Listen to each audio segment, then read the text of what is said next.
figure that is rising. Nearly 50,000 Americans died by suicide last year, more than any year. Hi. You are currently being recorded.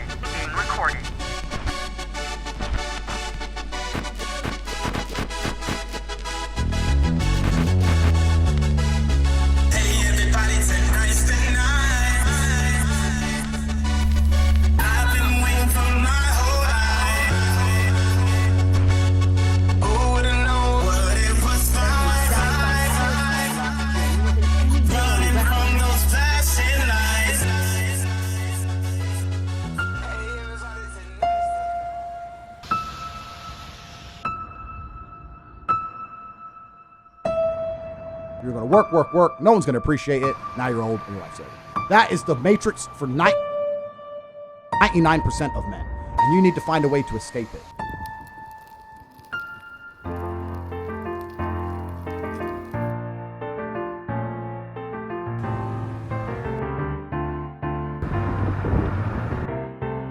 It feels like I wasted my formative years online.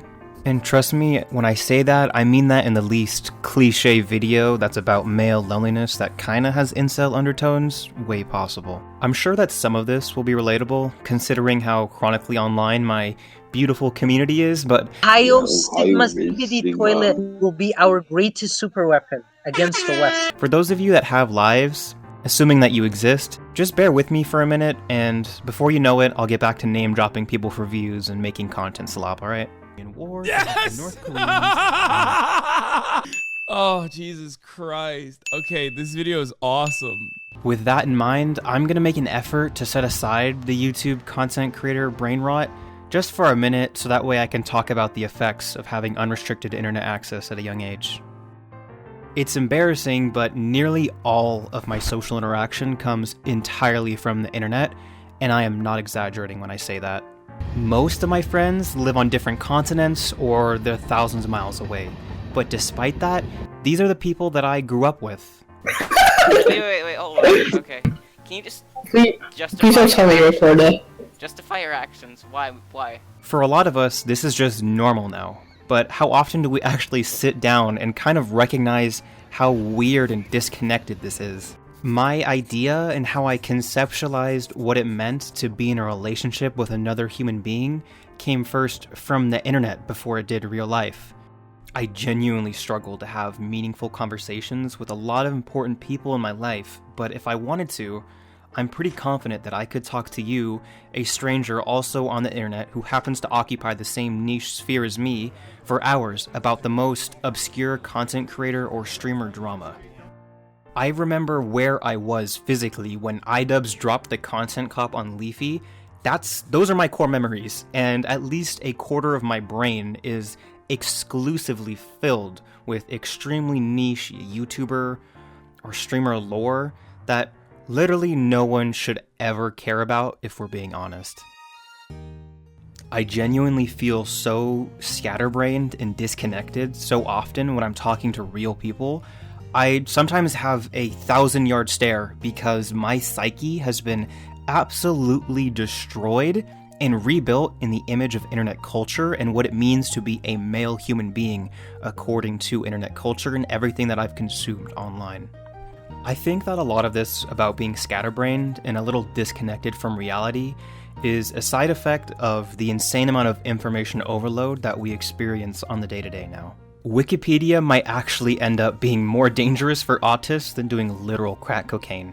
Because, genuinely, tell me why I would want to engage with my reality that kind of sucks because I'm a bit of a loser, when my brain can get an answer to whatever question I could possibly wonder. I can drift into a Wikipedia page, I can live in different tabs in my browser, or in chats of my favorite streamer, as opposed to, living in my house with my family. Do we really need 24/7 access to all the information of all time? I think cocaine would at least help me focus.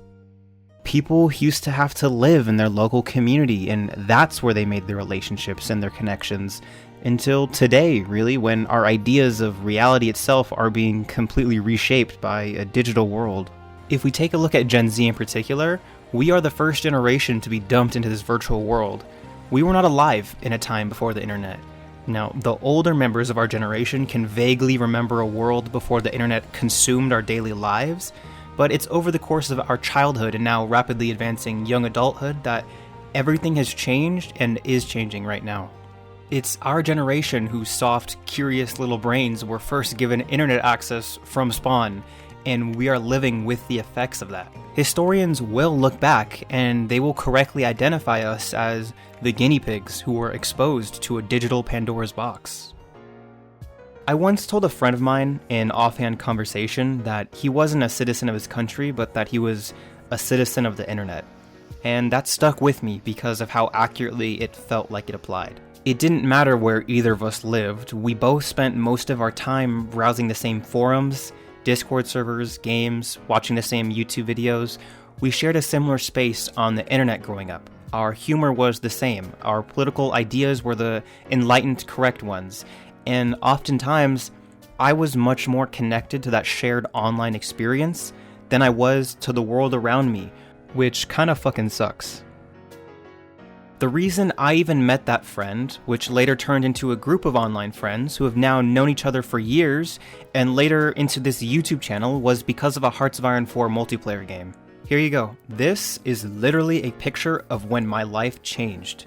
That's him, playing Italy, because that's how we make lifelong friends now. That's just how things work now for our generation. It's different. We live online. The mediums that we use to socialize, our ways of viewing the world and engaging with others, have been taken and put behind a screen. And it doesn't make you an extremist to recognize that modernity does not mean better, it's just different. We're all feeling the consequences of that shift in how we experience life. It's affecting everything. You don't have to look far today to see the rise of mental illness that we're all getting buried under. Suicides are up, depression is up, young people are increasingly more disillusioned with life, and our perceptions of ourselves are being completely warped by what we consume from algorithms. What it means to be a successful young person, what it means to be attractive, our perceptions of love and relationships are all distorted in so many ways. Miss Mexico. Yes. What do you bring to the table to a man, right, that you're taking serious, Yeah. outside of sex? What do you think she will bring besides? I'm not here to sell you an ideology or a lifestyle, but before you go watch another YouTube video and you waste your life away wondering why you're so depersonalized and depressed, consider that it might not be because of one single political diagnosis that you came up with to explain all the problems in the world. It might be because you've spent more of your life living in different tabs in your browser than you have in reality. We're young, and young people need something to be passionate about, and there is a lot going on that justifies the feeling of disillusionment with the world, but please, before you subscribe yourself to an ideology or you make grand suppositions to explain your feelings of unhappiness, start first by considering how much of your life is lived online. Consider that you might be living vicariously through content creators, and reflect on how that may be affecting your personal growth and development, and go from there. It's depressing knowing that when you turn the computer off and go outside, you're alone, and you're left wondering where so many of your teenage years went. We are biologically social creatures. In order for us to be mentally healthy, we physically need other people around us. And until you come to terms with the unhealthy relationship that you have with the internet, that disassociative feeling of loneliness and wasting your youth, wasting what's supposed to be the best years of your life, according to all the media we consume, will haunt your thinking. At least it does for me. No matter where you are now, young people are feeling more connected to their spheres on the internet than they are to their own physical world. And when you consider people who are affected by mental illness, people who are isolated, people who already aren't socially well adjusted, it's no wonder that you end up with individuals in our generation who are on incel forums. You end up with people retreating from their lives and into online bubbles where they feel connected with their own in-group worldviews. And before you know it, it feels like everyone is connected to their own little internet niches and are not living in reality. Maybe this is just a really long-winded way of saying it's those damn phones, but yeah, it really was those damn phones. But it's not all negative, right? The internet still helped me find friendship, didn't it? I still felt connected to something.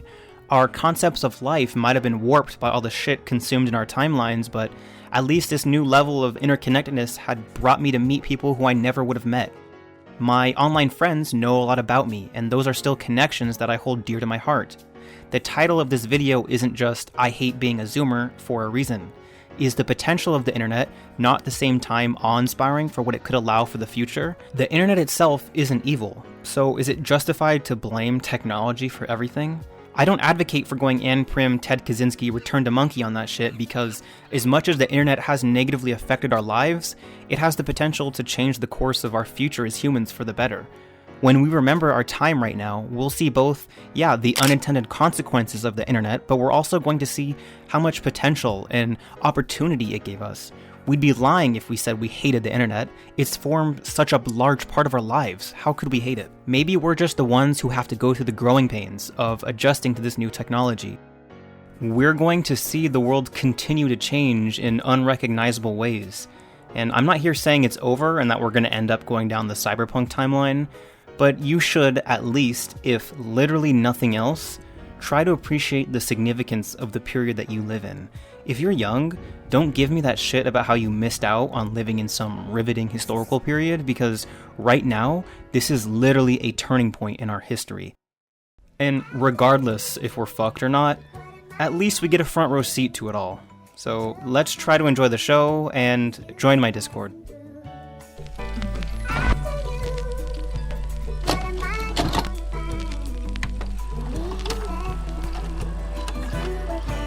What's up, this is Kanye West. Please subscribe to my YouTube channel at YouTube/Kanye West.